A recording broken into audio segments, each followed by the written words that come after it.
une production du Studio SF. Bienvenue au Sans Filtre, le podcast où on parle de ce qu'on veut avec nos invités. That's it, je suis PH Quentin, avec moi, Doom Plante. Cette semaine, c'est un réel plaisir de faire encore un épisode avec Emma Québec. La première fois qu'on l'avait fait, ça avait été super le fun. C'était pour le don de cellules souches à l'époque. Ouais. Mais aujourd'hui, on parle de quelque chose qui est encore plus méconnu, qui est le don de tissu. Le don de tissu humain, en fait, on entend parler du don d'organes, on sait c'est quoi, mais aussi le don de tissu. Donc ça peut être, on va les nommer dans le podcast, mais exemple, une partie des yeux, la peau, des os aussi, qui peut faire en fait une grande différence là, dans la vie de des gens, sauver même la vie de plusieurs personnes. Donc on reçoit deux personnes de chez Emma Québec, Caroline et Jimmy. Caroline qui est coordonnatrice prélèvement et développement et Jimmy qui est spécialiste en tissu humain, donc qui fait les prélèvements. Donc, on parle bien sûr de l'importance du don de tissu. Puis on se pose des questions sur la mort, sur le deuil, parce qu'en fait, c'est quelque chose qu'on fait à notre décès, qui doit être fait dans les 24 heures suivantes. Puis donc, qui est, comme je le disais, différent du don d'organes. Donc, une super discussion que moi, j'ai appris vraiment énormément. Puis, ce qu'on peut faire, en fait, aussi, si on est intéressé à faire ce don-là, qui peut faire, comme je le disais, une grande différence, c'est de signer sa carte d'assurance maladie. Ça exprime votre consentement à donner vos tissus. Et puis, en parler avec vos proches pour qu'ils soient au courant que vous êtes intéressé ou poser des questions à vos proches s'ils le sont. Donc, des choses qu'on peut faire. Et puis, je vous encourage d'écouter cette conversation-là qui était vraiment super intéressante puis qui est nécessaire, en fait. Tout à fait. Fait que sans plus attendre, bon podcast. Bonne écoute.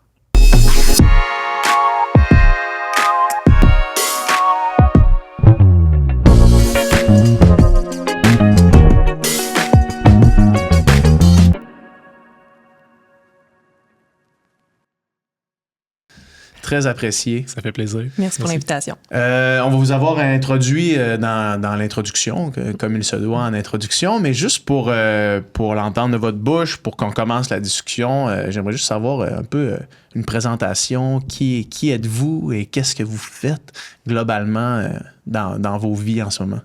On commence. Moi, c'est Jimmy. Je suis spécialiste en tissu humain chez Emma Québec depuis environ 11 ans. J'étais infirmier auxiliaire avant de commencer ce métier-là. Spécialiste en tissu humain, on n'entend pas comme souvent ça. Avant qu'on s'en fasse parler puis qu'on sache qu'on allait tenir cette conversation-là, j'avais jamais entendu un spécialiste en tissu humain. Oui, c'est ça. Comme un métier relativement assez méconnu. Je pense qu'à Québec, on doit être moins d'une dizaine. Okay. Ouais, vraiment. À Emma Québec, on est la plus grande banque de tissus humains au Canada. Donc, la majorité des gens qui sont spécialistes travaillent chez Emma Québec en ce moment. Fait qu'on est vraiment moins d'une dizaine. Actifs en ce moment, aux opérations, on est 4. OK. Grosso modo, ouais. Fait que tu étais infirmier avant? Ouais. Et comment ça s'est fait le switch vers un spécialiste en tissu humain? C'est quand même une belle histoire. Dans le fond, en 2014, juste avant de tomber chez Emma Québec, j'étais infirmier auxiliaire en centre d'hébergement. Puis j'ai tout le temps senti un peu que j'étais capable d'en faire peut-être un petit peu plus. Puis j'étais un peu en quête de défis à ce moment-là. Puis je regardais un peu à gauche, à droite. Puis j'ai eu un peu de bouche à oreille me disant qu'à Emma Québec, il y avait comme une banque de tissus. Puis que justement, on pourrait peut-être chercher quelqu'un comme moi qui comme drivait un peu par les défis. Puis honnêtement, je me suis senti comme à ma place une fois que tout ça a commencé. Mm-hmm. Puis ça a été aussi une belle surprise parce que même à l'entrevue, moi, je m'attendais à ce que ça soit probablement parce que je vous parlais tantôt de la position d'Emma Québec à l'Université Laval, devant le pavillon Vendry, où je pensais que c'était peut-être des médecins qui, comme à l'école, qui faisaient peut-être les prélèvements, puis ça. Puis moi, étant donné que j'étais infirmier auxiliaire, je m'attendais à être comme un peu instrumentiste de ces gens-là, puis que c'était un partenariat entre les deux entités. Mais finalement, pas en tout. Je suis arrivé à l'entrevue, puis on dit non, Jimmy. C'est toi, là. C'est toi l'expert. Toi qui le fais, là. C'est un beau parallèle, là. Merci beaucoup d'avoir pensé à ça. Tu es allé un peu loin dans ta réflexion, mais éventuellement, ça va être toi qui vas faire ça, puis on pourrait t'amener justement peut-être spécialiste un jour. Mm-hmm. Puis ça m'est arrivé 5 ans plus tard. Là. Ah ouais, hein? Ouais. Puis juste concrètement, qu'est-ce que tu fais? Moi, je m'occupe... mes missions principales en ce moment, je vous dirais, au travail, c'est former les nouveaux employés. Les introduire vraiment dans ce monde-là, un peu comme on m'a introduit moi par le passé. Puis m'occuper du prélèvement et aussi de la transformation des tissus humains. OK. On va en reparler plus en détail un petit peu plus loin. Caroline, toi, qu'est-ce que tu fais? Qui es-tu? D'où viens-tu? Moi, c'est Caroline. Donc, je suis coordonnatrice en développement et en prélèvement de tissus humains. C'est la première fois de ma vie que j'ai un nom aussi long que ça. Donc, ce grand titre-là, qu'est-ce que ça veut dire? Je dois souvent expliquer là, quel est mon travail, quel est mon métier. Mon travail, dans le fond, c'est de m'occuper du développement intra-hospitalier en tout ce qui a trait au référencement puis prélèvement de tissus humains. Donc, je vais vraiment faire de la formation puis de la sensibilisation dans les centres hospitaliers de la région de l'Estrie. Donc, je suis une coordonnatrice qui a été vraiment déployée pour la région en Estrie. Je suis également coordonnatrice. Donc, c'est moi qui va faire tous les appels aux familles, les approches aux dons de tissus, qui va gérer toute l'organisation du don pour que finalement Jimmy, par la suite, puisse faire le prélèvement. Je m'occupe aussi de faire une vigie des décès dans mes centres hospitaliers. Donc, moi, je couvre l'Estrie, je couvre 8 centres hospitaliers différents. Donc, à tous les matins, je me réveille avec ma petite couette un peu sur le côté puis mon café sur le bord de mon ordinateur à 6 heures du matin, puis je vérifie tous les décès qu'il y a eu dans les 24 dernières heures. Puis mon travail, ma mission, c'est de m'assurer que chaque patient décédé, chaque famille de patients décédés s'est fait offrir l'option du don de tissu pour être sûr que personne n'a été oublié. Au travers de ces vigies-là, je m'assure de faire un peu de sensibilisation et de formation. Tu sais, une Chantal qui reçoit mon appel à 6h30 du matin, de Caroline qui pose des questions sur un décès qui est survenu à 2h du matin. Souvent, ça amène son lot de questions. Des fois, les filles sont un peu surprises de m'entendre, mais là, après 2 ans, elles sont rendues habituées de m'entendre au bout du fil, là, puis sont là pour répondre à mes questions. Là, tu parles à qui, dans le fond? Tu parles moi, j'appelle directement sur les... Non, en fait, moi, en premier lieu, c'est que je fais une vigie du décès. Donc, je vois que M. X est décédé cette nuit à 2h du matin. Donc, je suis capable de savoir dans quel hôpital, sur quel département il est décédé. Après ça, je vais entrer en communication avec les infirmières de ce département-là pour voir, est-ce qu'il y a des démarches qui ont été faites par rapport au don de tissu? Sinon, pourquoi? C'est parce qu'il y avait des critères d'exclusion. Donc, je m'assure que toutes les options ont été offertes aux familles, finalement. Ouais. Puis, à la suite de quoi, il est possible que j'entre en contact avec les familles. Là. Si jamais l'option du don a tout simplement pas été offerte parce que ça a été oublié, parce que la personne qui était en poste cette nuit-là connaissait pas nécessairement les procédures avec Héma-Québec puis n'était pas à l'aise de faire l'approche famille, puis à ce moment-là, c'est moi qui vais prendre le relais. Parce que normalement, justement, c'est comme protocole à l'hôpital, quelqu'un décide de parler de ça. Ouais. Dans un monde parfait, en fait, le référencement de donneurs potentiels, officiellement, c'est une loi. Donc, il y a un article de loi qui mentionne que les centres hospitaliers se doivent, devant la mort, je pourrais vous citer la loi, là, mais si on fait ça bien simplement, le staff infirmier doivent référer les donneurs potentiels à Héma-Québec. Ils doivent vérifier auprès de l'organisme responsable, Héma-Québec, qui est mandaté pour faire le prélèvement des tissus humains, est-ce que la personne, elle avait des registres de consentement signés? Est-ce qu'elle avait signifié sa volonté de donner de son vivant? Est-ce qu'elle serait admissible avec les informations que moi j'ai? Puis ensuite de ça, faire une approche à la famille pour vérifier s'ils acceptent d'être mis en contact avec Héma-Québec pour pouvoir être des donneurs de tissus humains. Ouais. On va reparler des façons de pouvoir s'inscrire et accepter plus tard. Mais juste pour reculer, dans le fond, là, l'idée aujourd'hui, c'est de discuter de ce sujet-là qu'on entend très peu parler parce que c'est quand même lugubre comme sujet, puis c'est un peu ça qu'on veut essayer de briser aujourd'hui, là, un petit peu ouvrir la conversation sur le don de tissu humain. On entend beaucoup parler du don d'organes. Le don d'organes, c'est quelque chose je pense que tout le monde est au courant que c'est une pratique. C'est quoi le don de tissu humain? Qu'est-ce que ça comporte? Puis pourquoi c'est important? En fait, le don de tissu humain, c'est le prélèvement de certaines structures anatomiques du corps chez un patient qui est décédé. Donc, le patient doit être décédé pour qu'on puisse faire les prélèvements de tissu humain. Quand on parle de tissu, on parle des yeux, des os, des tendons. On parle de certaines structures au niveau du cœur. On parle des veines, des artères. J'ai-tu oublié quelque chose? Non, ça fait la peau. Je pense que j'ai pas nommé la peau. Donc, il y a la peau également, qui est un des tissus humains qui peuvent être prélevés. Les yeux et les os. Oui. Ah ouais? Oui. Puis, OK, parfait. J'ai plein de questions qui sont arrivées. Donc, l'idée, c'est de prélever ces choses-là sur une personne décédée pour ensuite faire des greffes à des gens qui en ont besoin. Exactement. Quel serait l'exemple pour des yeux? c'est la cornée, j'imagine, qu'on prélève? Effectivement. La cornée, on va aller la prélever chez un donneur. Moi, je vais me déplacer. Je vais aller soit en centre hospitalier, soit recevoir un donneur chez Héma-Québec dans nos installations. Je vais procéder à un examen physique, prélèvement sanguin, m'assurer que le donneur est vraiment éligible au don de tissu. Puis par la suite, c'est ça. La finalité d'aller effectivement faire le prélèvement de la cornée. Cette cornée-là, elle, après ça, elle va passer entre les mains des techniciens de la banque d'yeux, qui sont vraiment les spécialistes, eux, pour effectuer la transformation de la cornée si besoin. Parce que, on peut faire le prélèvement de la cornée pour but de greffe de directement cette cornée-là, d'une certaine manière. Et il y a d'autres sous-produits qu'on peut fabriquer à partir d'une cornée. Comme quoi, par exemple? On peut parler, mettons, au niveau des pelages, au niveau de l'endothélial, qui va être utilisé pour les ophtalmologues pour aller faire une chirurgie, là, dans le fond, pour les gens qui ont besoin là, de recouvrir la vue. Puis ça, c'est pour des gens qui ont perdu la vue, par exemple? Après un accident, qui se sont fait perforer la cornée? Effectivement, ça peut être dans des cas d'accident ou la vieillesse, tout simplement.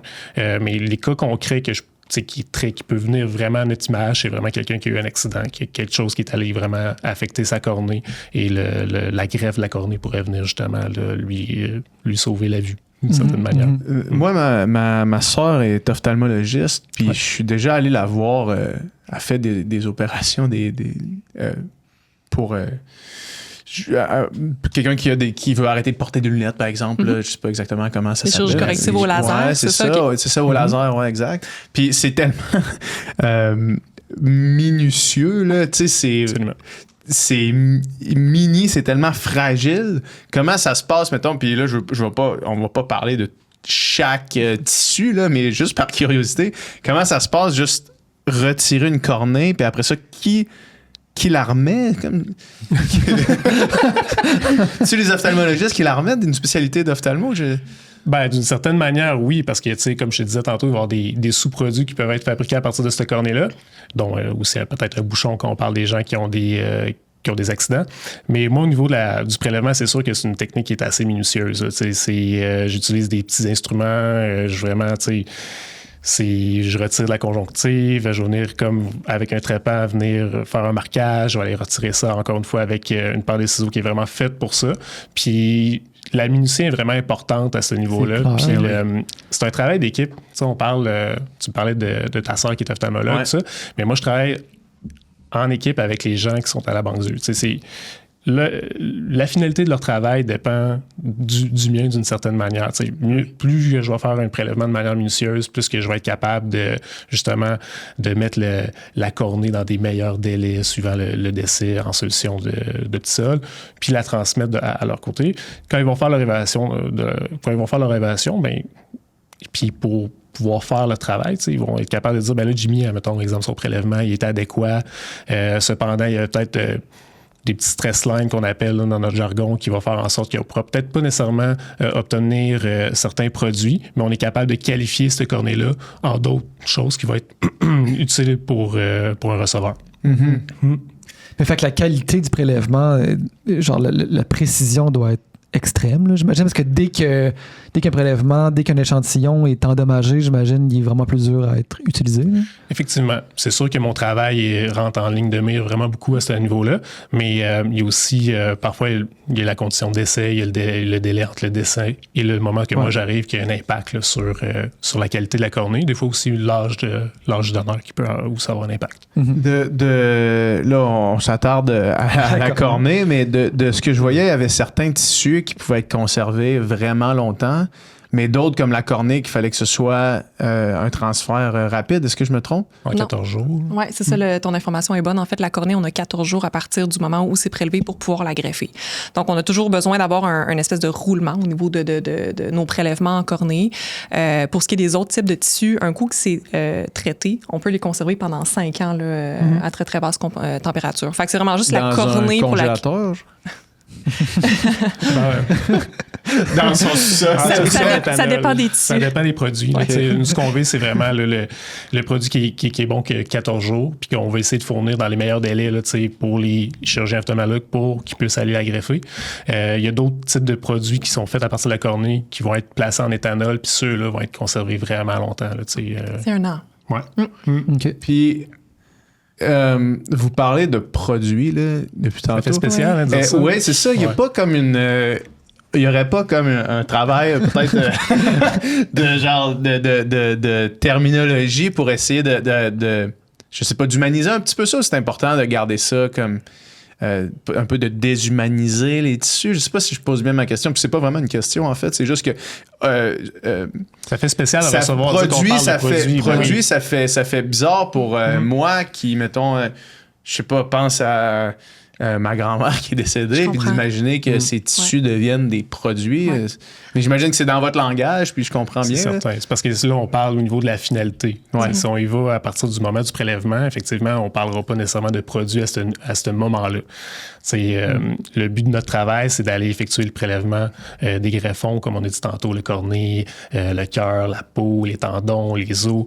Puis après ça, dans un deuxième temps, on va aller en période de transformation. La période de transformation, elle vise à ce qu'on y aille fabriquer à partir de notre matière problème des produits qui vont être utilisés par les chirurgiens pour la greffe. Fait que dans le fond, quand on parle, exemple, je vais effectuer un prélèvement d'un fémur complet, ça ne sera pas un fémur complet là, qui va aller nécessairement être retransplanté chez un receveur. C'est qu'on va repartir de ce fémur complet-là, puis on peut faire ce qu'on appelle, nous autres, de notre côté, de l'os massif. Fait qu'on va aller soit prendre une portion, soit en proximale ou en distale de cet os-là, soit qu'on va aller faire une diaphyse, soit qu'on va aller faire de l'os morcelé, soit de l'os en cube, ou de façon que ça soit congelé ou lyophilisé. Puis c'est vraiment ça que les chirurgiens vont venir utiliser dans les cas de chirurgie musculo-squelettique. Puis c'est pour ça qu'on appelle ça au final un produit. OK, je comprends. Il faut aussi dire qu'on adapte notre discours quand on parle avec une famille. Je n'irai jamais parler avec quelqu'un qui vient de perdre sa mère ou qui vient de perdre sa conjointe. On va prélever des produits sur ton... Non, c'est ça. C'est pas le discours qu'on va adopter. On va vraiment... adapter plutôt notre discours aux familles. On va vraiment parler de prélèvement de tissu pour sauver la vie de patients qui sont en attente de greffe. C'est vraiment comme ça qu'on le présente quand on parle aux familles. On est très... c'est ça que c'est. Oui, on est très transparent, puis on vulgarise beaucoup aussi quand on parle avec les familles. On adapte notre discours, tu sais. On parlera pas d'os morcelé ou de distal, puis de proximal. Tu sais, on s'en va pas jusque-là quand on parle avec nos familles. On va vraiment parler de prélèvement d'os pour aider quelqu'un qui est en attente de greffe en orthopédie, par exemple. J'aime comment même ton ton de voix a changé quand tu as commencé à parler de ça avec la meilleure terminologie. C'est super drôle parce que je travaille avec des filles dans mon bureau puis ils me disent tout le temps, il y a la Caroline qui parle puis qui donne de l'information, puis il y a la Caroline qui parle aux familles. Puis il y a une voix mais j'ai vraiment ma voix de quand je parle aux familles, puis ça c'est mon... on a comme une espèce de rôle, on a un je veux pas dire un personnage parce que ça a l'air hyper stagé quand on dit ça, mais je peux pas m'adresser à une famille comme je m'adresse à vous deux en ce moment. Je vais vraiment adapter mon ton de voix, je vais adapter mon vocabulaire complètement, puis je vais m'adapter aussi à la personne avec qui je parle. Quand j'entre en contact avec la famille, j'ai un 30 secondes top chrono à distance, au téléphone, à froid, pour savoir à qui je vais m'adresser puis quel ton je vais devoir utiliser avec cette personne-là dans la mesure où cette personne-là vient probablement de perdre une des personnes qui était les plus importantes pour elle, tu sais. Fait que, il y a vraiment un aspect très caméléon un peu dans ce travail-là. Ouais. Puis juste pour que, là, on a parlé de l'exemple de la cornée, la personne qui a un accident à l'œil ou qui a une dégénérescence. C'est quoi les instances? Là, tu disais le don peut sauver la vie du monde. C'est quoi, mettons, j'imagine les greffes de peau pour des gens qui ont vécu des brûlures, par exemple. Mais c'est quoi, mettons, le plus souvent ou les plus importants greffes qu'on voit? Je pense que j'oserais pas parler d'importance. Parce que je pense que chaque tissu a son niveau d'importance, mais une cornée va redonner la vue à quelqu'un qui l'a perdu. Un os va permettre à quelqu'un de marcher à nouveau ou de corriger sa colonne vertébrale avec les os morcelés, par exemple. Les valves du cœur vont aider le cœur d'un enfant à bien fonctionner puis à pouvoir repousser la greffe d'organes éventuellement.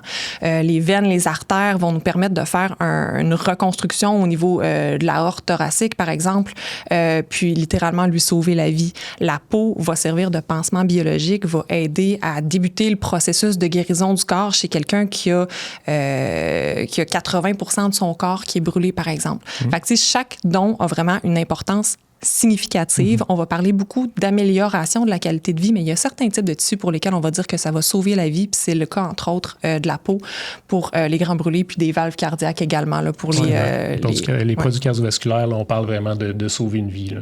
Si un grand brûlé n'a pas de greffe de peau, il peut... Ça peut être la différence entre la vie et la mort. Effectivement, la peau, c'est ta première barrière protectrice contre toutes les infections. Fait que, quand on parle d'un grand brûlé, c'est qu'il a perdu cette protection-là. Fait que vraiment, la peau qui va être fournie par Héma-Québec va venir comme faire un pansement temporaire pour venir protéger le receveur, dans le fond. C'est temporaire parce que lui, sa peau naturelle va naturellement se régénérer? Oui, il va y avoir une repousse tissulaire entre le greffon et la peau du receveur qui va se faire. Puis à partir d'un certain moment, ça va se faire. Puis il n'y aura plus besoin de... Qu'est-ce qui se passe avec la deuxième peau? La deuxième peau. La peau greffée, dans le fond, si la peau... C'est pas une greffe là, qu'on va aller recoudre. Là. Ça va venir être apposé sur la peau du patient, du receveur. Ouais, okay. Puis ça va rester là de manière temporaire. C'est l'équivalent d'un pansement biologique, si je peux dire. Okay. Puis Anne, il va juste s'en aller ou... Ouais. On va le retirer. On va le retirer, c'est ça, qu'il y a une intervention qui se fait à ce niveau-là. Okay. Comme on change un pansement, finalement. Et je lisais qu'une personne peut avoir un impact dans comme 20... dans la vie de 20 personnes là, avec un seul don. Là. Ouais. Fait que ça arrive, ça, des fois que la personne, mettons, dit hey, « moi, je veux être donneur de tissus », puis que ces tissus sont utilisés jusqu'à 20 personnes. C'est énorme, ça. Oui, en fait, nous, il y a toujours des critères de qualification qui vont être vérifiés. Nous, l'âge, la condition médicale, les circonstances de décès de chaque personne vont avoir un impact sur les tissus qui vont pouvoir être prélevés. C'est pas vrai qu'une personne de 85 ans va pouvoir donner l'intégralité de ses tissus. Il y a certains tissus qu'on va pouvoir aller choisir en fonction de l'âge, pas en fonction de la condition médicale. Mais effectivement, quelqu'un qui fait don, par exemple, de cornée, de son cœur, de la peau, de ses os et de ses tendons, ça va générer beaucoup de produits qui vont en fait aider à sauver la vie de des personnes. Ça peut être jusqu'à 20 personnes, là, finalement. C'est énorme, ça, pour un geste, finalement, là, un don de soi. Là. Quelque chose qui... Tu sais, on parle de ça, puis là, moi, peut-être que ça va être une question qui vous dirige un petit peu vers la réponse que j'aimerais qu'on entende, mais on parle de nos proches, on parle de l'aspect humain du truc. Moi, on dirait que j'aurais... Une des réticences, j'imagine que les gens ont, c'est de complètement déconstruire le souvenir de la personne que tu as pour après ça pouvoir faire les rites du deuil, là, que ce soit des rites religieux de comme le salon mortuaire avec le corps que tu vois. Tu veux pas que le dernier souvenir que tu as, c'est un corps complètement détruit. Là. Est-ce que le don des tissus vient... jouer avec l'apparence du corps. Hein? Absolument pas. Non? Nous, ici à Québec, quand on fait des dons de tissus, c'est vraiment les tissus prélevés qui sont comme plus invasifs, c'est vraiment au niveau des membres inférieurs. Fait que, nous, on touche pas aux membres supérieurs. Donc, si, admettons, la personne est exposée, même s'il y a un don de cornée ou de yeux à ce moment-là. C'est sûr que les yeux sont fermés. C'est ça, les yeux sont fermés. Le thanatologue lui a fixé son travail par la suite. Puis, souvent, ça peut être la famille qui décide, est-ce que ça va être une exposition, juste le visage ou cercueil ouvert totalement, puis le thanatologue a amplement d'espace pour faire son travail, puis ça paraît pratiquement plus. Il y a toujours une reconstruction qui est faite aussi après chaque prélèvement. Fait que si, par exemple, il y a un prélèvement d'os massif qui est fait au niveau des jambes, c'est pas une enveloppe vide qui va rester à la fin. Là. Il y a vraiment une reconstruction qui est faite pour pas que ça paraisse puis pour pouvoir respecter les rites funéraires de la famille, finalement, puis que l'exposition du corps soit possible. Là. OK. Puis pour comprendre aussi, mettons, temporellement, ce qui se passe, là, parce que le prélèvement doit être fait vraiment rapidement. Je pense que c'est dans les 24 heures que ça doit être fait. Donc, c'est pour ça que t'as pas le choix d'intervenir rapidement puis de regarder à tous les matins qui est décédé finalement la veille ou cette nuit-là, parce que justement pour que les prélèvements soient puis les échantillons soient bons. Le travail de Caroline, c'est le travail de première ligne avant que moi je puisse intervenir. Fait que son travail est vraiment important. Là. On est comme une équipe qui s'imbrique. Si on ne respecte pas ces délais-là, en fait, qu'est-ce qui se passe? Les tissus se dégradent puis... dépasser 24 heures, en fait, nous, on dépasse notre limite acceptable pour le prélèvement des tissus humains. Donc, effectivement, il y a une perte au niveau de la qualité des cellules. Il va y avoir un ischémie, c'est-à-dire que le tissu qui va être prélevé va être trop atteint pour dire qu'il va être performant au moment de la greffe ou qu'il va être efficace au moment de la greffe, tout simplement. Là. Donc, plus le prélèvement des tissus est fait rapidement suite au décès, meilleure la qualité des tissus humains vont être. Là. Concrètement, ce 24 heures-là, ça ressemble à quoi? Donc, l'identification du patient qui est décédé. Donc, dans un monde parfait, on reçoit les références directement de la part des infirmières ou des médecins à l'hôpital quand le décès survient. Donc, on reçoit un premier appel, on reçoit la référence pour le patient. Nous, on fait une prise d'information, on fait une vérification au niveau des registres de consentement. À la suite de quoi, on peut entrer en communication avec la famille pour pouvoir faire un questionnaire de qualification. Donc, c'est notre premier filet de sécurité qu'on va faire avec la famille. Donc, on va compléter un questionnaire médical et social qui va nous permettre de s'assurer que le prélèvement des tissus va être sécuritaire pour la personne qui va le recevoir par la suite. On va également, dans certains cas, devoir compléter un consentement pour les prélèvements des tissus si la personne n'avait pas signifié sa volonté de donner de son vivant. Ensuite, il va falloir organiser le transport du corps vers les installations où le prélèvement va pouvoir avoir lieu. Ça se fait comment, ce transport-là? Ça se fait avec les maisons funéraires. Donc, on a beaucoup de collaboration avec les maisons funéraires partout au travers le Québec parce que les décès surviennent pas toutes dans la grande ville de Québec ou dans la région de Sherbrooke. On en a qui viennent de Rimouski, on en a qui viennent de vraiment partout. Puis, les centres qui font le prélèvement, c'est quoi au Québec? C'est où? C'est à l'université. Mais non, mais dans le sens, y en a-tu à Montréal aussi? Ou? Oui. Il y a Sherbrooke, Québec, Montréal. Oui. Il y a Sherbrooke, Québec, Montréal. Puis Montréal, c'est plusieurs centres hospitaliers, dans le fond, dans lesquels il y a des préleveurs qui sont déployés pour pouvoir que ça soit fait à un de ces 3 endroits-là, finalement. Absolument. Quelqu'un, mettons, en Gaspésie, qui a 24 heures pour se rendre à Québec, faut que ça y aille. Là. Oui, c'est ça. C'est en plein ça. Ouais. Fait que là, c'est ça, on a le... Faut que ça... 132, là, avec au fond. Faut que ça... On n'arrête pas à Matane, là. Le temps, c'est une valeur vraiment importante dans le travail. Mais oui, c'est ça, OK. On est tout le temps un peu dans une course contre le temps, là, en fonction de ça.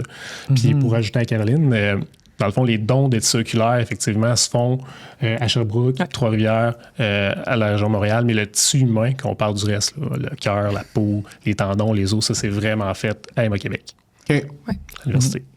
Puis, tu sais, tu parlais de la question du consentement de la personne qui est décédée. Si on signe notre carte d'assurance maladie en arrière, ça signifie qu'on est consentant à la base. Oui.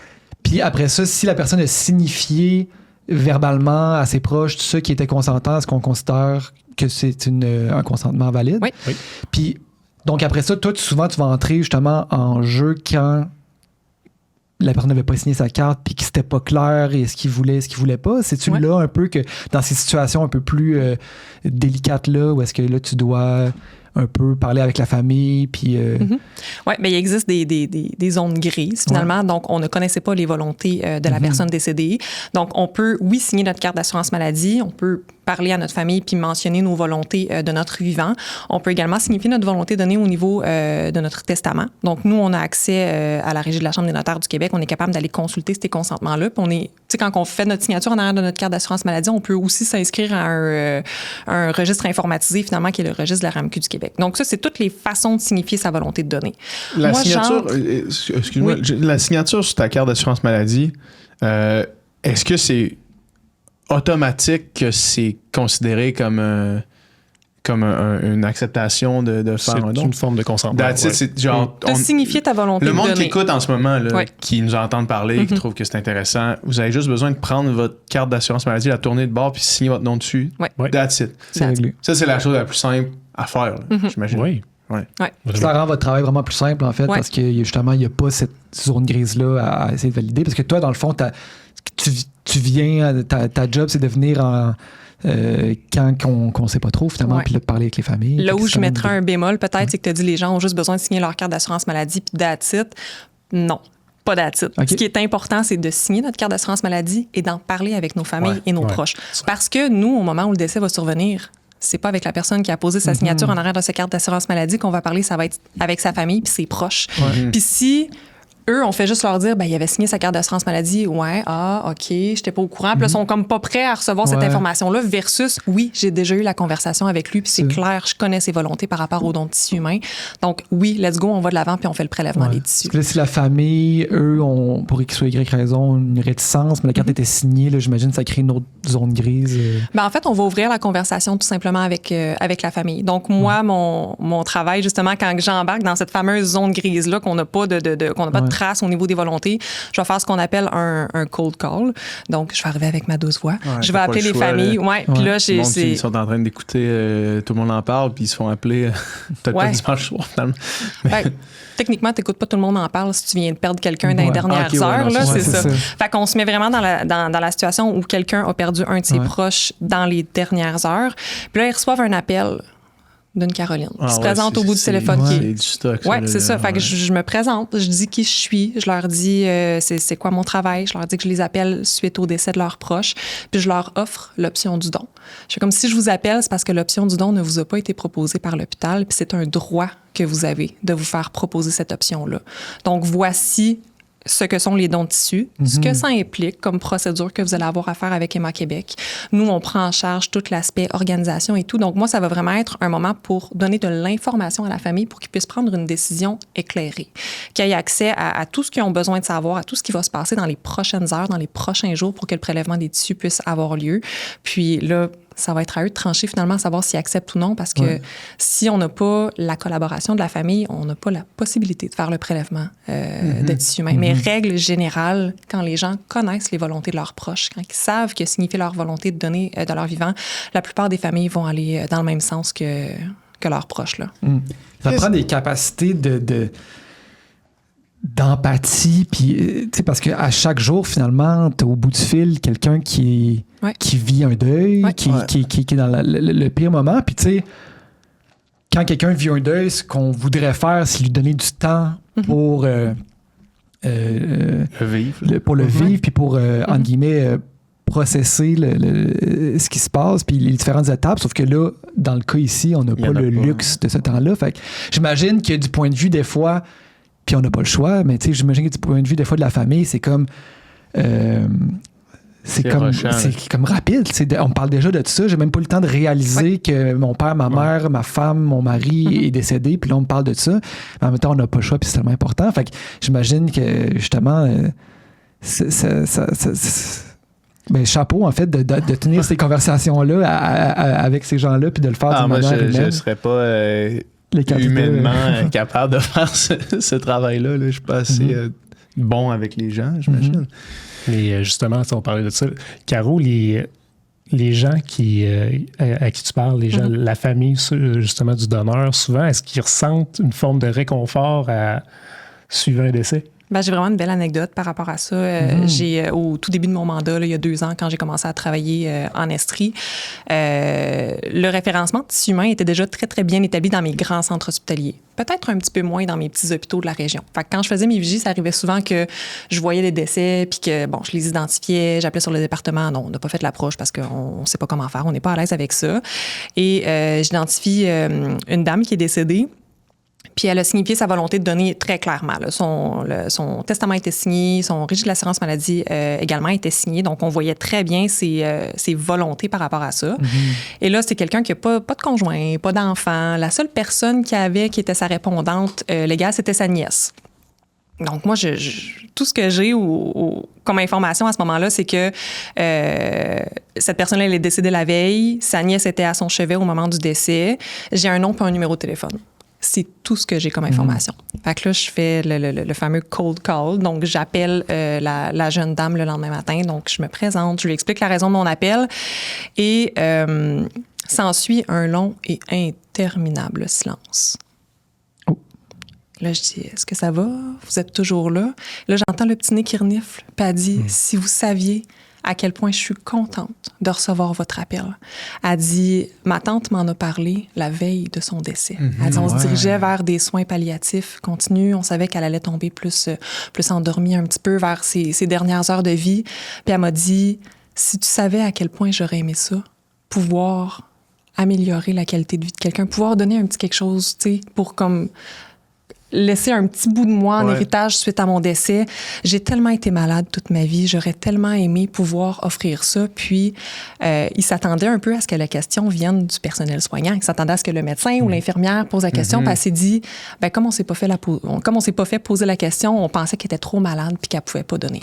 Mais finalement, ça a été un de mes très, très beaux cas pour lequel, finalement, j'ai pu faire le prélèvement. Les cornées se sont qualifiées puis ont été greffées quelques jours plus tard dans un hôpital. Donc, ça a été vraiment un beau sentiment. Puis, tu sais, elle me remerciait d'avoir offert cette possibilité-là à sa tante qui était décédée. Donc, oui, il y a vraiment un aspect bienveillant derrière tout ça, qui fait en sorte que ça donne vraiment un sens à la perte d'un être cher, de se dire comme il a été généreux toute sa vie, mais il peut même continuer de donner suite à son décès, puis il peut, tu sais...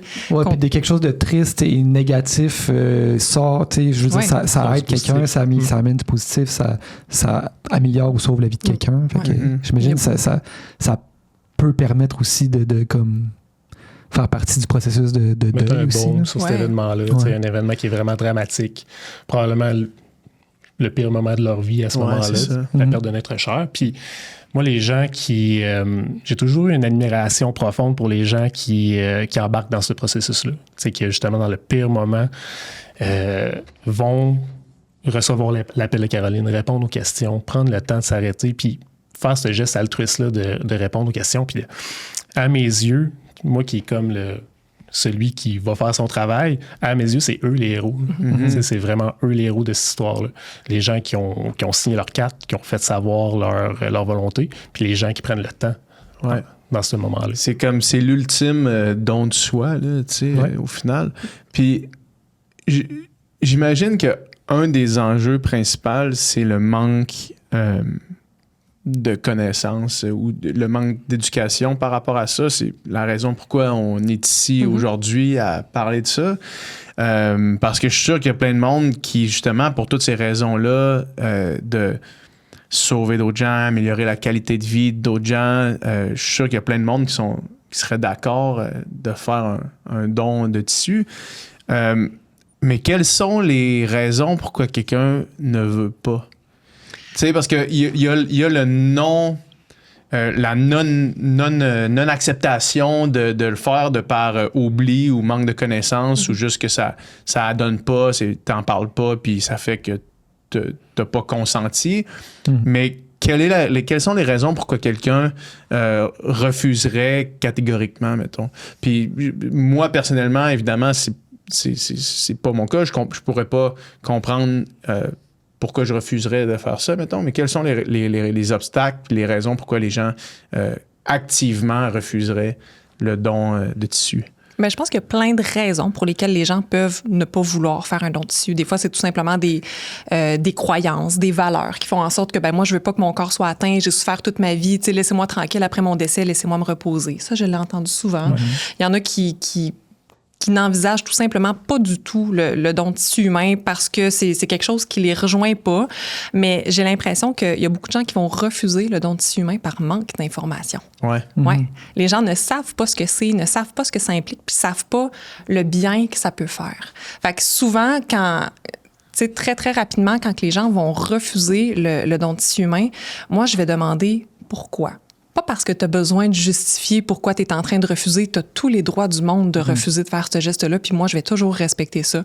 Par contre, je veux comprendre pourquoi. Est-ce que c'est parce que tu manques d'informations? Est-ce que c'est parce que tu as des fausses croyances? Tu sais, les questions qu'on se fait poser le plus souvent, c'est moi, c'est parce que je veux faire l'exposition du corps par la suite, puis s'il y a prélèvement de tissu, ça sera pas possible. On l'a expliqué un petit peu plus tôt, le prélèvement des tissus humains n'est pas un obstacle à l'exposition du corps suite au décès. Des fois, les gens se font des images très, très intenses de ce qu'est le prélèvement des tissus. Tu sais, quand on parle de prélèvement de peau, puis moi, la première, là, mea culpa, quand j'ai commencé à travailler au don de tissu humain, moi, j'ai l'impression que quand on enlevait la peau, tout ce qui restait, c'était des muscles en dessous. Là. C'est l'image que je me faisais d'un prélèvement de peau. Alors que le prélèvement de peau, ça va être vraiment l'équivalent d'une mince feuille de papier qui va être fait. Quand le prélèvement est terminé, on a l'impression qu'il y a une petite éraflure au niveau de la peau, tout simplement. Fait que souvent, les gens voient ça plus impressionnant que ce que c'est en réalité. Puis souvent, quand on... épeurant. Oui, tu vas me redonner, tu sais, ça sera plus carcasse, c'est ça sera plus mon conjoint qui va m'être retourné quand le prélèvement des tissus va être terminé. Fait que souvent, on vient un peu informer les familles par rapport à tout ça. Puis ensuite, ils peuvent prendre une décision éclairée, tout simplement. Ouais. Est-ce que vous avez des exemples marquants de gens, puis là, je évidemment ne demande pas de nommer des noms, là, mais des exemples d'histoires de gens pour qui ça a vraiment changé leur vie de recevoir un don de tissu? Parce que là, du point de vue de la personne qui les donne, c'est le fun de savoir comme concrètement ça peut représenter quoi. Tu sais, quelqu'un qui retrouve la vue, on en parlait plus tôt, ça c'est fou là, de permettre à quelqu'un de retrouver la vue, mais d'autres exemples comme ça, peut-être à quoi ça peut servir vraiment pour que concrètement on puisse voir, OK, non, ça a des répercussions réel dans la vie des gens. On a parlé de la greffe de peau tout à l'heure pour les grands brûlés. On a déjà eu la visite de Jérémy, qui est un receveur de valve. On a aussi... receveur de valve, ça doit être... Même pour la famille... du donneur, je sais pas s'ils ont eu l'occasion de rencontrer, je sais pas si ça arrive des fois, y a-t-il des règlements pour ça? Oui, des règlements. Je te dirais qu'avec mine de rien, on vise à fournir la population du Québec en tissu humain, tout ça. Fait que ça fait beaucoup de volume, mine de rien, avec les dons et tout ça. Fait que ça pourrait devenir un peu complexe, là, justement, de venir... Y a-tu un suivi ou, mettons, à un moment donné... là, je veux pas être insensible, mais à un moment donné, mettons, dans le frigidaire qu'on parlait tantôt, il n'y a plus le nom du donneur. Non. Le don du donneur, il disparaît. Là, on avait parlé du don de cellules souches ici, là, où est-ce que après un certain temps, le donneur pouvait rentrer en contact avec le receveur, s'il lui acceptait, il pouvait se rencontrer, tout ça. Fait qu'il y a pas parce que ça, c'est un match comme un sur des milliards. Exact. Là. Fait que c'est vraiment plus spécifique, tandis que là, on peut pas faire ce genre de... Je dis pas que c'est impossible. Fort probablement qu'il y a des gens qui sont déterminés à vouloir savoir qui était mon donneur. Je voudrais rencontrer la famille. Peut-être que ça serait fort probablement possible. Moi, j'ai pas eu de témoignage de ça dans mon expérience. Puis Jérémy, l'histoire de Jérémy, dans le fond, il y avait une malformation cardiaque ou... Oui, maladie congénitale de naissance. Puis il a reçu dans son développement plusieurs greffes, là, justement, de valves. Ça a été vraiment touchant. Ça a été un événement marquant quand même, moi, dans ma carrière. Parce que là, toi, tu réalises qu'est-ce qui se passe, tu sais. C'est quoi l'effet concret? Oui, absolument. Mais à ce moment-là, tu sais, moi, je venais d'arriver dans l'équipe. Le but de notre travail, c'est ça. Donc, la finalité, on s'attend à ce que quelqu'un reçoive une valve et puisse poursuivre sa vie. Mais tu le vois pas au quotidien. Non. C'est ça. Mais moi, j'ai une histoire plus personnelle par rapport à ça. Puis ça s'est arrivé aussi dans mes débuts. C'était vraiment spécial, honnêtement, parce que j'étais à la maison. Je reçois un appel là, vraiment un soir, puis c'est une de mes collègues, Béatrice, qui me dit « Hey Jimmy, je sais que tu as travaillé aujourd'hui. » Puis la personne qui a pris ton relais n'est pas attestée sur le prélèvement des tissus cardiaques. Je suis comme, OK, mais je t'entends, parfait. On aurait un donneur pédiatrique qui arriverait dans les installations. Serais-tu prêt comme à faire un deuxième effort pour venir épauler ta collègue? Et après ça, tu auras le droit à ton moment de repos, pas de trouble. Fait que là, je suis à la maison, je fais, hey, pas de problème. Donneur pédiatrique, ça veut dire un enfant? Ouais, un jeune enfant. Okay. Un bébé.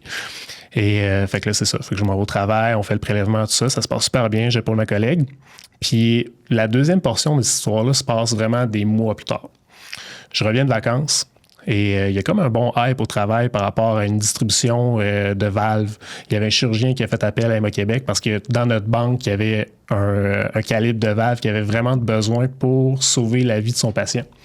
Et moi, j'arrive de vacances, on s'est rencontrés par les gestionnaires, puis on salue l'effort, honnêtement, des gens du service à la clientèle pour avoir été capable de fournir à ce chirurgien-là, dans les bons délais, cette valve-là. Et encore une fois, c'est la finalité de ma job. Donc, moi, je m'attends à ça. On prélève, on transforme, puis on s'attend à ce qu'un chirurgien demande un produit. Je retourne m'asseoir par la suite à mon bureau, j'ouvre ma boîte courriel, puis j'ai ma collègue Marie-Pierre qui était présente. Là. C'était elle, ma collègue, qui avait besoin d'aide là, pour aller faire ce prélèvement-là. Puis elle disait « Hey, salut Jimmy, je pense qu'en ce moment, tu reviens de vacances, je suis consciente que ça se bouscule un peu, tu dois être au courant en ce moment de la distribution, tout ça. » Elle dit « Je tiens à te remercier parce que tu te serais pas levé ce soir-là, puis ça n'aurait jamais été possible. » Le prélèvement n'aurait pas pu avoir lieu. Puis, le prélèvement n'aurait pas pu avoir lieu, mais la distribution de cette valve-là n'aurait pas pu être possible. Elle dit c'est ton deuxième effort, dans le fond, qui a permis à ce qu'on soit capable, qu'on ait été capable d'avoir ce calibre-là. Puis c'est cette valve-là qui a été distribuée.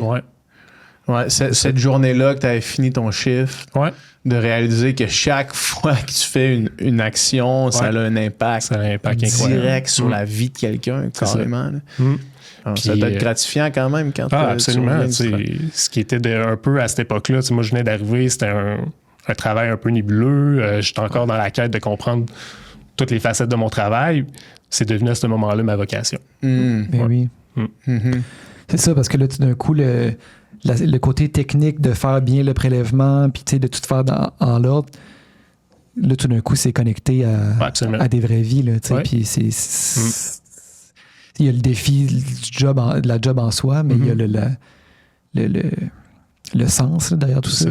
Le défi, le côté émotionnel, mine de rien, je l'ai senti quand j'ai parlé d'un cas pédiatrique, les gars, vous avez été comme un peu oupelaille, ça doit être quand même pas facile. Ça. Puis, ça serait mentir de dire que ça ne touche pas nous autres, les gens de l'équipe, mine de rien, mais on est conscient de l'importance de ces tissus rares-là. Ben c'est ça, j'imagine que c'est tellement rare que c'est précieux, en guillemets. Absolument. Est-ce que c'est... Mais j'imagine que comme tout, tu t'habitues. Mais tu sais, moi, mon père, il est médecin, puis je le savais, même après 25 ans de carrière, je le savais quand il avait perdu un patient. Là, quand il arrivait à la maison, il s'est jamais... Tu sais, tu t'habitues, mais tu t'habitues pas tant que ça. Vous autres, c'est un métier quand même qui deal avec la mort, là, tu sais, veux pas. Puis surtout toi, Caroline, quand tu parles aux familles, est-ce que c'est drainant pour vous, pour toi? Est-ce que c'est...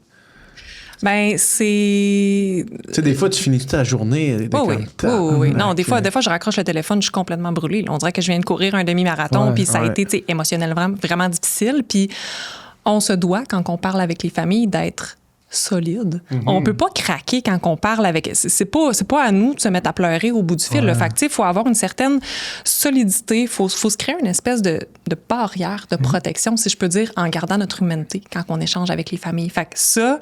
Et ça, c'est se protéger, mais être empathique en même temps. Exactement. Fait que ça, c'est vraiment un marathon... C'était beau. Tu me regardais, genre... C'était beau. Je l'ai bien dit. Donc, oui.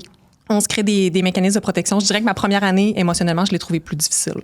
Ouais. Je revenais chez nous, puis mes décès, je les transposais parce que, tu sais, je pense que je ne l'ai pas mentionné, mais je suis préleveur aussi. Je suis spécialisée dans le prélèvement des cornées. Fait que je parle aux familles, je prélève les patients, j'étudie le dossier médical. Fait que j'ai vraiment un tableau complet de tout ce qui s'est passé avec cette personne-là. La chaîne complète. Ouais. Fait que des fois, je reviens chez nous, là, puis je me dis, ben c'est un gars de 42 ans, ça pourrait être mon chum. C'est un enfant de 10 ans, ça pourrait être mon fils. Tu sais, on transpose beaucoup ça en fait, moi, au début, je le transposais beaucoup à ma vie privée.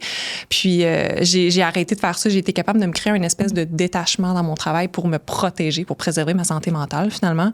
Puis, j'ai vraiment réussi à trouver un bon équilibre dans mon travail. Mais oui, il y a des cas qui viennent encore vraiment nous chercher. Il y a des choses qui... Puis, ce qui est bien aussi, c'est que oui, on fait un travail qui est difficile, mais, tu sais, moi, de mon côté, mes gestionnaires m'ont toujours dit, Caroline, si c'est trop pour toi, ne le fais pas. T'sais, on n'est pas obligé à tout prix. On viendra pas détruire notre santé mentale pour prélever une cornée. Non, c'est sûr.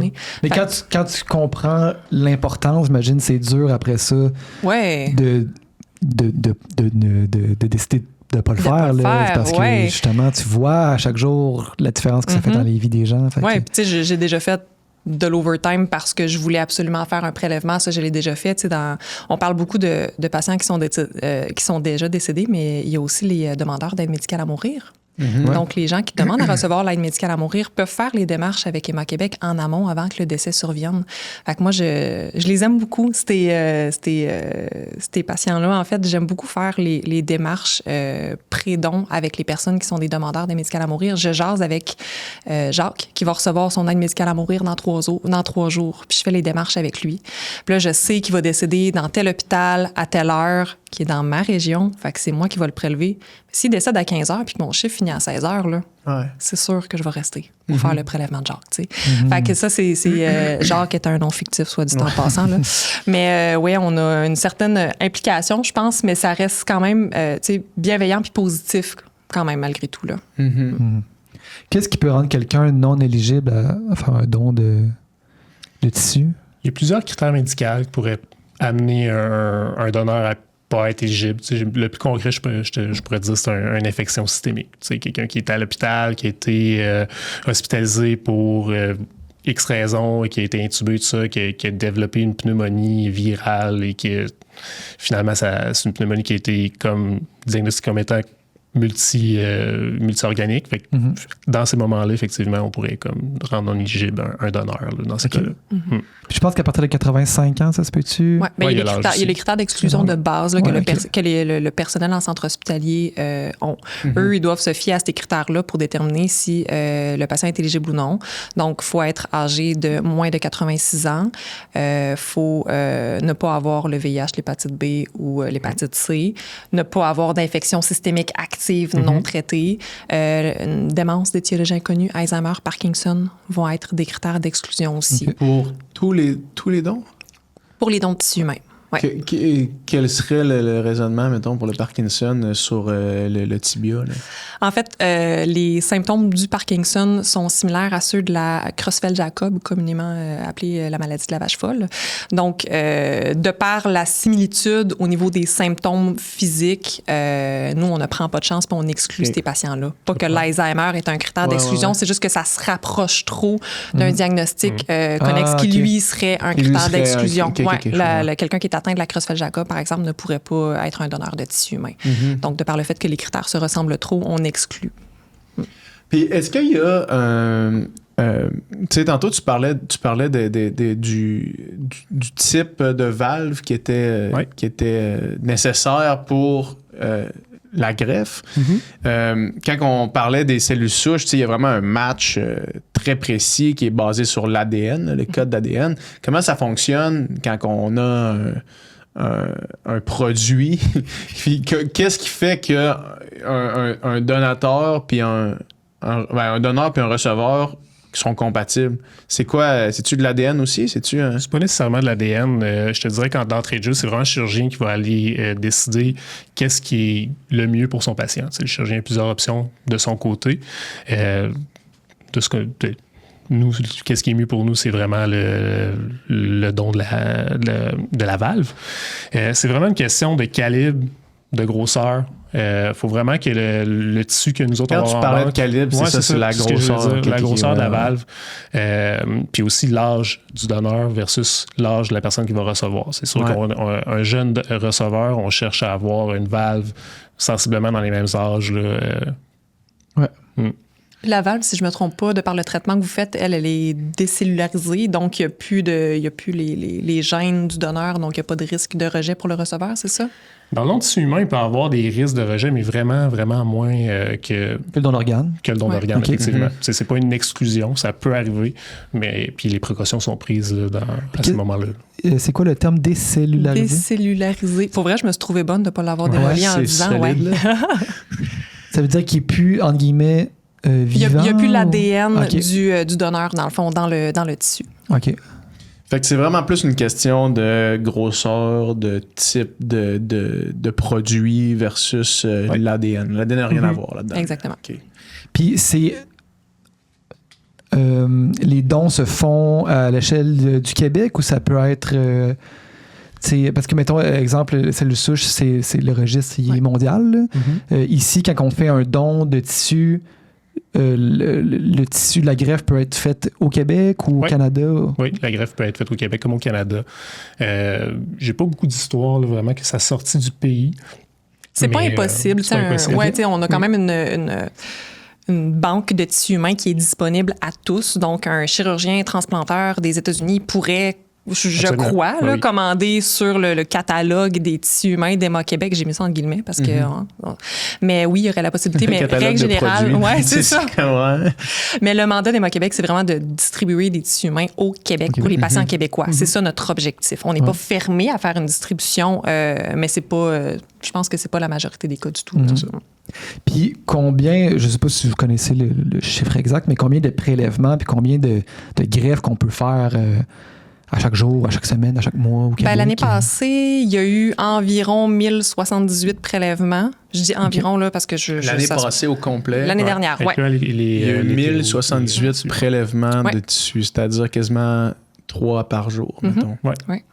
Puis il y a combien de monde qui meurt au Québec par jour, qui serait éligible? dans la dernière année qui seraient éligibles. Ouais. Ben, tu sais, il y a eu 78 000 décès au Québec l'année passée. On considère qu'il y a à peu près la moitié des décès qui pourraient être des donneurs potentiels de tissu humain.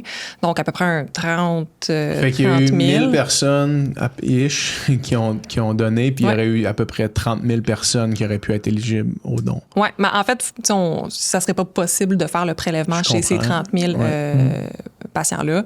Le chiffre qui choque un peu plus, c'est que sur les 30 000 qui auraient pu être des donneurs potentiels, qui auraient pu être référés à Héma-Québec, on a reçu environ 6 000 recommandations. C'est là que le chiffre est un peu choquant, de se dire on a perdu des milliers d'occasions d'avoir des donneurs potentiels de tissu humain. On n'aurait jamais assez de bras pour pouvoir faire tous ces prélèvements-là. Puis est-ce qu'il y a un manque de l'autre côté? Est-ce qu'il y a des receveurs qui peuvent pas recevoir parce qu'ils sont Est-ce qu'on aurait besoin de vraiment plus? J'imagine que oui. Là, si on est ici aujourd'hui, j'imagine c'est parce qu'on veut augmenter le nombre de prélèvements qu'on peut faire. Oui, bien, on veut être en mesure vraiment d'offrir tous les tissus possibles aux patients qui sont en attente de greffe. En ce moment, si c'est un tissu qui est pas prélevé ou qui n'est pas disponible chez Héma-Québec, nous, on a la possibilité de le commander à l'extérieur du pays. Donc, il n'y a pas de patient qui attend une greffe de peau puis qui ne peut pas la recevoir. Là, nous, on va s'assurer de l'avoir pour pouvoir la distribuer, mais on va se la procurer autrement. Dans un monde parfait, on serait capable de répondre à tous les besoins chirurgicaux, mais on n'est pas encore rendu là au niveau de notre autosuffisance. Là. Fait que, mettons, moi, je veux m'inscrire, je veux accepter d'avance de me donner, de faire un don de tissu. Et le don d'organes, je pense que c'est la même chose si je signe ma carte. Oui, en fait, quand... C'est les deux, on accepte les deux. Puis là, je veux commencer à en parler à ma famille. Oui. Comment est-ce que... C'est quoi la meilleure façon d'aborder ça? J'imagine que c'est parce qu'il y a... Tu sais, mettons, je pense juste à ma grand-mère. Si elle avait amené ça dans sa famille, c'est pas tout le monde qui aurait été d'accord avec l'idée. C'est pas tous ses enfants qui auraient été d'accord. Fait que c'est quoi la façon? Y a-tu comme un genre de marche à suivre pour les gens comme moi qui sont pas très bons avec les personnes? C'est quoi, mettons, c'est comment qu'il faut amener ça dans sa famille? C'est comment qu'il faut lancer le sujet, dans le fond? Ben, je pense que moi, je prône beaucoup le soyons directs puis disons-nous ce qu'on a à nous dire. Là. Si c'est un sujet il n'y a aucun sujet qui ne mérite pas d'être abordé. On peut utiliser le jeu d'Héma-Québec, la question qui ne tue pas, si jamais on sent que c'est un sujet qui est plus fragile un petit peu à la maison avec la famille. Mais je pense que c'est important d'avoir ces discussions-là. Puis ce qui est important de nommer, c'est vraiment notre volonté. Moi, j'ai le désir d'être un donneur au moment où je vais décéder. Est-ce que tu es prêt à respecter mes volontés puis à faire ce qu'il faut, tu sais, quand le moment va venir? Fait que c'est une des meilleures façons. Donc, vraiment d'en parler avec nos familles, nos proches. Sinon, ben vraiment de venir signer notre protocole en arrière de notre carte d'assurance maladie.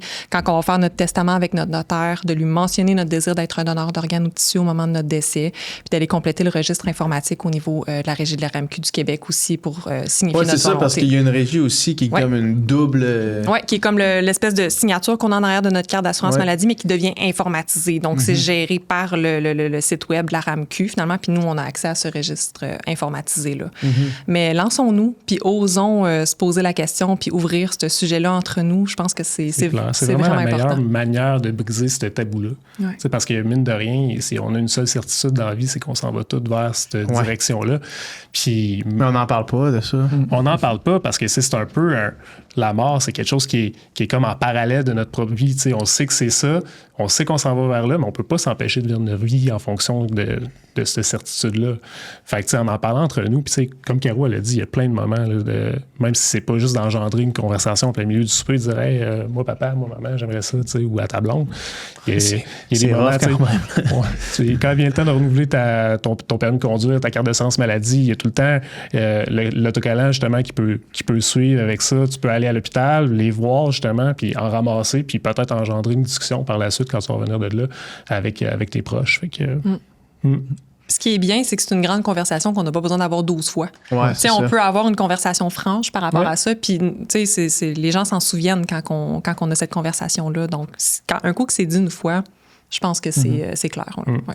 Est-ce que les gens font les premiers pas des fois, mettons, exemple, mon mari est décédé, ma mère est décédée, on a déjà eu la conversation sur le don de tissu ou le don d'organes, puis donc pour initier justement, recommander son proche décédé pour le... On a déjà des familles de patients décédés qui nous ont téléphoné pour référer leurs proches pour un don de tissu. Ouais, ça, c'est des choses qui peuvent arriver, effectivement. Et j'imagine que si la personne décédée n'a pas autorisé avant, même si la famille initie ça, c'est pas possible. En fait, la seule façon dont on pourrait pas aller de l'avant, c'est si la personne a signifié son refus. Ouais, c'est donc, ça. on parle de consentement depuis le début du podcast, là, mais il y a aussi la possibilité de signifier son refus d'être un donneur de tissu humain. Donc, au niveau de notre testament, on peut dire oui, on peut dire je le sais pas, puis on peut dire non, je veux pas être un donneur de tissu. À ce moment-là, nous, on peut pas aller à l'encontre des volontés du défunt. Là. Je comprends. Mais si la famille dit on a eu la conversation, puis il était, même s'il n'avait pas signé sa carte, s'il n'y a pas de trace au niveau de ses volontés, ce qui est pas un cas de figure qui arrive si rarement que ça. C'est pas tout le monde qui fait des testaments, puis c'est pas tout le monde qui vont remplir le registre informatique de la RAMQ. Dans ce cas-ci, oui, c'est la famille qui va trancher, puis c'est avec eux qu'on va produire un consentement finalement pour pouvoir aller de l'avant pour faire le prélèvement des tissus. Là. Fait que, tu sais, j'imagine aussi, ça peut être... tu sais, là, on a parlé de la position de la personne de dire... personnellement, tu sais, en parler à ses proches, est-ce que je suis à l'aise avec ça? Est-ce que je consentis? Mais de poser la question aussi dans l'autre sens, d'avoir cette discussion-là avec ses proches, si t'arrive quelque chose ou si quoi que ce soit, soit signe ta carte ou juste avoir la discussion comme ça. Quand le moment arrive, les proches sont préparés puis on sait quoi répondre. Oui. C'est ça. J'en ai pour qui, tu sais, quand je pose la question, là, il y en a pour qui c'est très clair. Oui, je connaissais ses volontés, c'était clair. Puis il y a ceux qui sont pas, tu sais, ceux qui n'ont pas osé aborder la question, là, pour eux, c'est difficile de trancher parce qu'ils le savent pas. Mais quand les gens ont eu la conversation, j'ai des oui très rapidement, souvent avec ces familles-là. Les gens qui ont eu le courage d'aborder ce sujet-là de leur vivant, c'est beaucoup plus facile pour la prise de décision. Puis il y a moins de sentiment de culpabilité de la part de la famille aussi. Parce que, tu sais, quelqu'un qui va répondre ben oui, parce que moi, c'est dans mes valeurs, puis je trouve ça important, mais lui, je le sais pas, tu sais, puis fait que souvent, c'est difficile pour ces familles-là de trancher, donc d'où l'importance d'aborder cette question-là. Est-ce qu'on sait combien il y a de greffes annuellement au Québec qui se font? On a distribué l'année dernière entre 7 et 8 000 produits dans les hôpitaux du Québec. C'est énorme, on se souvient qu'on a eu 1000 prélèvements. Ben oui, c'est ça, on a eu 1000 prélèvements à l'extérieur, vraiment beaucoup. Comment? Fait qu'on est obligé d'aller en chercher à l'extérieur. Ben non, parce qu'un seul donneur peut donner plus qu'un tissu. Oui. Jusqu'à 1000 quelques prélèvements. 1000 prélèvements, mais c'est pas 1000 tissus. C'est beaucoup plus de tissus que ça. Là. OK. Je comprends. Mais en tout cas, on encourage vraiment les gens à signer leur carte d'assurance maladie. C'est tellement facile, dans le fond. Oui. C'est tellement simple. Puis si la discussion qu'on vient d'avoir intéresse les gens, mais l'action, c'est la chose la plus simple à faire. Là. C'est d'une simplicité quasiment alarmante. Là. Ouais, puis juste de... Tu sais, mettons, là, je regarde le jeu aussi, puis tu sais, ça, je trouve que c'est super intéressant. Puis tu sais, je passais à travers un peu les cartes de se poser ces questions-là, de réfléchir à la mort un peu. C'est un sujet je pense qu'on met de côté. Qu'on tente d'éviter parce que c'est inconfortable et parce que c'est difficile, mais comme tu disais tantôt, on s'en va tous vers là. Fait que tu sais, de commencer à poser ces questions-là, justement, puis peut-être aussi ça peut faire avancer notre réflexion, nos croyances, d'avoir des discussions autour de la mort avec les gens autour de nous, même si c'est pas toujours le fun, mais des fois, c'est le fun quand même. Des fois, c'est de réfléchir à ces grandes questions-là, de l'inconnu, puis les questions existentielles, finalement, de qu'est-ce qui se passe après la mort, de qu'est-ce que ça... L'autre jour, j'ai demandé à des amis, ce serait quoi votre plus beau souvenir, mettons, si vous mourriez demain? Puis là, ça te fait juste mettre en perspective. Tu sais, des conversations comme ça, c'est quand même le fun, de savoir que la finalité existe. Ça ouvre vraiment des belles discussions aussi. Puis des fois, ça nous permet de redécouvrir un peu les gens de notre entourage qu'on pensait qu'on connaissait de A à Z. Là, on a vraiment des belles surprises, je trouve, avec ces questions-là. Ouais. Tout à fait. Merci infiniment d'être venu nous parler. Un grand plaisir. C'est toujours des collaborations tellement enrichissantes pour nous aussi. Là. Puis, merci de votre temps. C'était super. Merci, ça a été un plaisir. Merci d'avoir écouté l'épisode. Si vous avez aimé cet épisode-là qu'on vient de faire, vous pouvez écouter le premier épisode qu'on avait fait avec Emma Québec. D'ailleurs, vous pouvez le retrouver là, dans la liste des balados. Écrivez C'était vraiment un bon filtre épisode. Emma Québec pour écouter l'autre épisode. Sinon, comme on disait, signez votre carte d'assurance maladie, parlez-en à vos proches. Et si vous avez aimé l'épisode, partagez-le. Partagez-le, commentez, likez, abonnez-vous à toutes nos plateformes. Ça nous encourage. En fait, ça nous aide vraiment. C'est ça qui fait qu'on ressort dans l'algorithme. C'est ça qui fait que le Sans Filtre Podcast continue, ne lâche jamais et continue de grandir. Donc, merci d'être là. Merci de nous écouter. Puis merci d'interagir avec notre contenu, de le partager, de le commenter et tout. Fait que rock on, comme on dit. Rock on. Ciao.